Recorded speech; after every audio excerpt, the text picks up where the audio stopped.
ప్రతి నెల ఒక స్త్రీ శరీరం నుండి ఒక చిన్న ఎగ్ విడుదల అవుతుంది. ఒక పురుషుడు స్త్రీ శారీరకంగా దగ్గరైనప్పుడు పురుషుడి శరీరం నుండి మిలియన్ల కొద్ది స్పెర్మ్ విడుదలవుతాయి.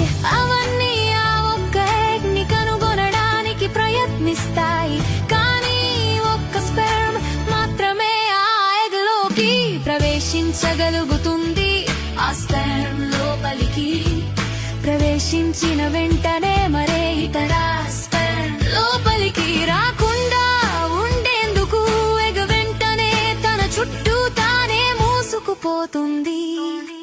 ఎగ్ లోపల స్పెర్మ్ మరియు ఎగ్ నుండి వచ్చిన DNA కలిసిపోతుంది.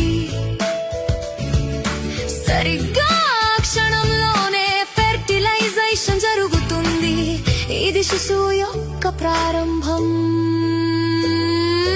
అప్పుడు ఫెర్టిలైజ్ గర్భాశయం వైపుకు ఫెలోపియన్ ట్యూబ్ గుండా ప్రయాణించడం ప్రారంభిస్తుంది.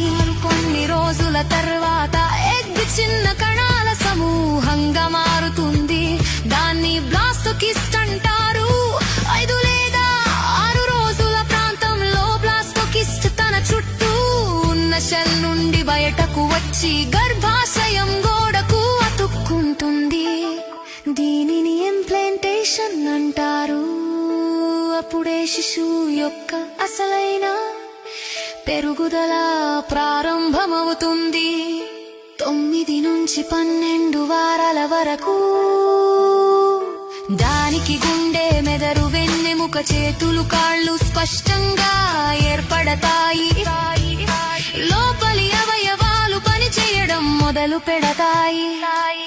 చివరికి దాదాపు 40 వారాలకు ఆ జీవం పూర్తిగా ఎదిగి పుట్టడానికి సిద్ధమవుతుంది. ఇలా ఒక జీవం ఒక శిశువు రూపం దాల్చుతుంది.